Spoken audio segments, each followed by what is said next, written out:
I think we collect some questions and then you pick up what you feel is the most important for you.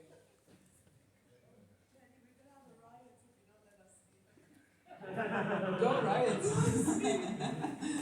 Jenny, could you pick up who? Oh, no, I don't want to. Can I do that? Yes. Oh, that's difficult. Sorry? Just do the next round. Very good. All right. Who do you think is the most important group to reach? Is it, for example, the people sitting on the fence,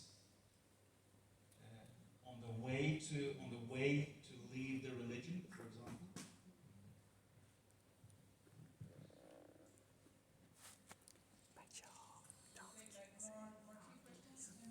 Can you manage that? You don't need to answer all of them, Nadia. What?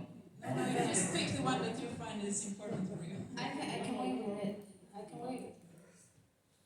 wait with it if that helps. But anyway, so my question mostly is because when we are handling the subjects of leaving religion and the risks to our lives, sometimes when you use creativity, as much as it's effective, it almost feels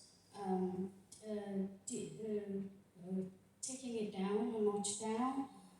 So in that regard, are we toning ourselves down? I don't know if that question is clear. I really hope it is.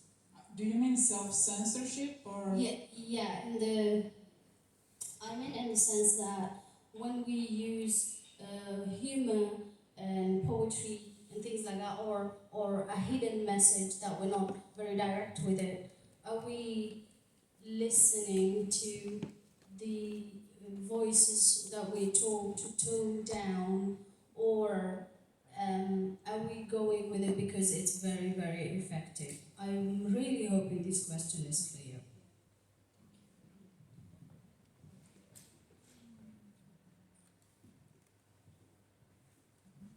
More questions or? Okay, one more. Yeah, of course we need to have Victoria, creativity master.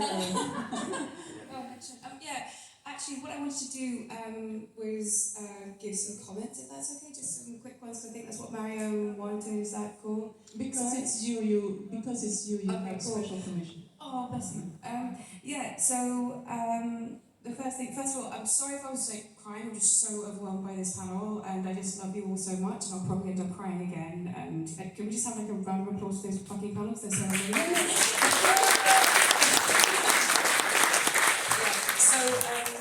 I wanted to do some comments on art, and then I've got a super short poem. I don't know if there's any time. It's The Laughing Heart by Charles Bukowski, but I'll defend dissent, freedom of conscience, and expression.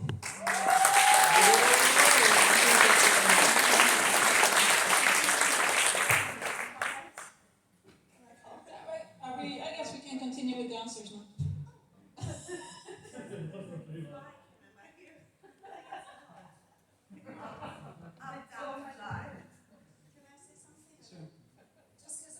To say something, sorry, on the panel before we go. I need to apologize. Can I just make a couple of points?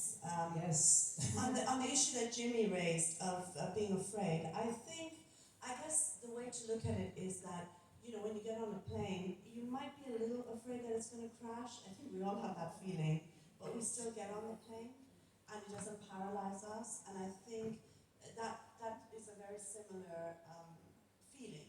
You might be a little worried, particularly if you're an organizer. You're worried for those you organize more than for yourself.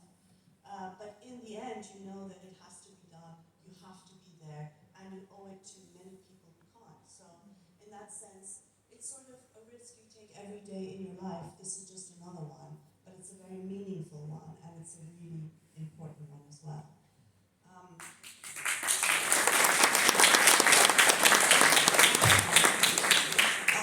Can I just also, there was two other questions, if I can just respond, and then I'll pass it on. On the issue of who we're trying to reach, I think even though I hate religion, and I hate the religious right, I know there are many believers who are on our side, and I think it goes back to the concept of laïcité and and the separation of religion from the state, and we want everyone. But even though we want everyone, it doesn't mean that we can no longer criticize religion because it will offend believers. Their religion offends me day in and day out, but I can still manage to work with believers, and even though passing a mosque makes me physically sick, I can still defend the right for people to have their mosques and to pray in it. All we're asking is for believers to do the same, have the same courtesy for us. You don't like what we say, that's fine.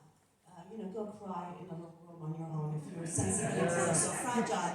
But recognize the fact that I have a right, just as much as you have a right, to talk your absurd, violent nonsense against women, against gay people, against minorities, and everyone else who doesn't agree with you. The final point I want to make is the point that Halima made. And are we toning it down? We're not. Listen, when we go to gay pride and say Allah is gay, I don't think anyone anywhere in the world will think we're toning things down.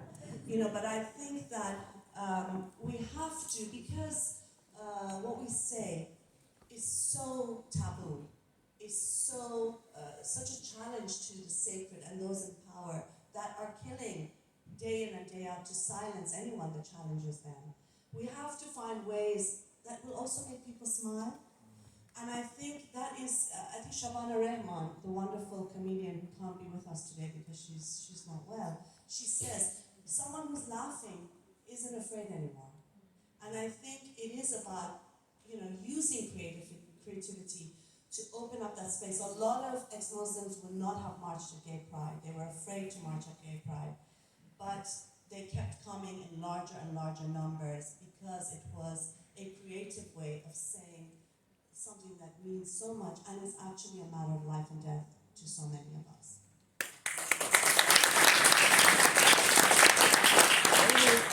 So, when I'm afraid, I run away, So I can't be afraid when I'm making anything.